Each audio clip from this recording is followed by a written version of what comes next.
இறங்கி இங்கே கொஞ்ச நேரம் விளையாடு, அப்போ தான் பறந்து போக முடியும். இப்படியே உட்காந்துட்டே இருந்தா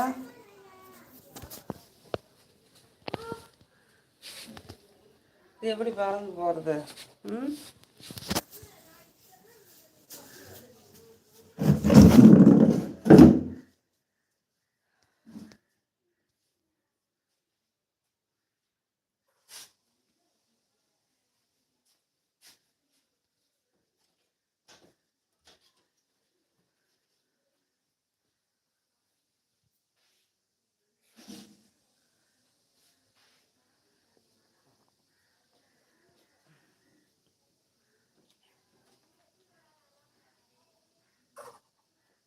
இப்போ கொஞ்சம் வெயில்ல நில்லு.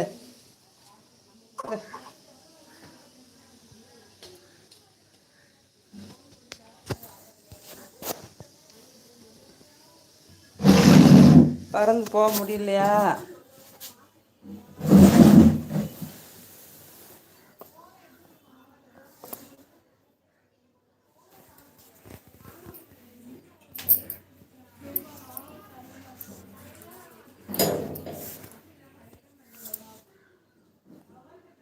ஐயோம்மா,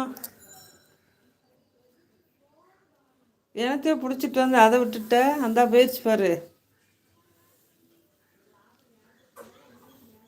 பிடிச்சிட்டு வந்தது கீழே போட்டு தேடுது.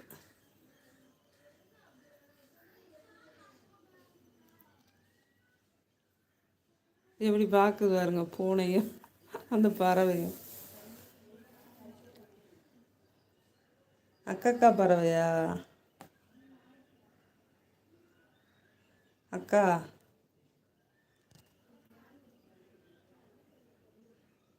நாத்தம் எடுக்குதா? மோந்து மோந்து பார்த்துட்டு போகுது. இல்லை, நீ பிடிச்சிட்டு வந்தது இந்தா இருக்கு, இங்கிட்டதான் போச்சு. இந்தா இந்தா, இது எங்கிட்டு போச்சு காணா?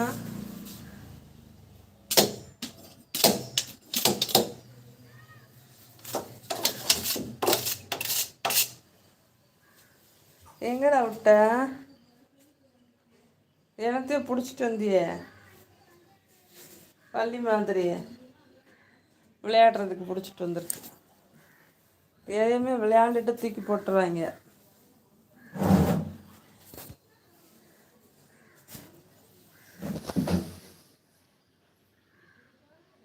நம்ம வீட்டிலையே வளர்ந்த பறவைன்னா பரவாயில்ல. பூனை ஃப்ரெண்டாக இருக்குது, ஒரே வீட்டில் வளர்ந்துருக்கு, அதனால் விளையாடுது. அதை அடிக்கலை, சாப்பிட்லன்னு சொல்லலாம். இது முந்தா நாள் தான் மேலேருந்து மரத்துலேருந்து விழுந்துச்சு. அப்படி இருந்து பாருங்க, விளையாட தான் கூப்பிடுவான். நல்லா விரிக்க பழகிடுச்சு.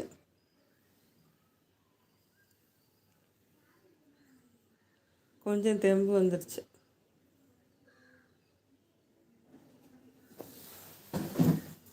அதுக்கு ஜாலி ஆயிடுச்சு.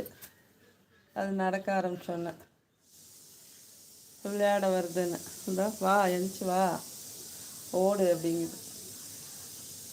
வா வா வா, அப்படிதான் நட, ஓடுன்னு. டைகரை பொறுத்த வரைக்கும் நல்லா விளையாடணும் அவனுக்கு, அப்போ தான் அவனுக்கு பிடிக்கும்.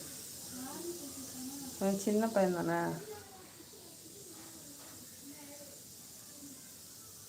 டைகர் குட்டிமா எவ்வளோ அமைதியாக தட்டுன்னு பாருங்க. குட்டி பூனையை கூட ஸ்பீடாக தட்டும்.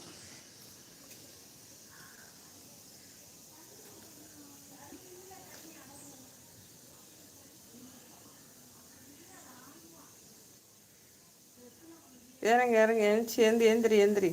இப்படி திரும்பி எந்திரி. அப்படிதான் திரும்பி எந்திரி.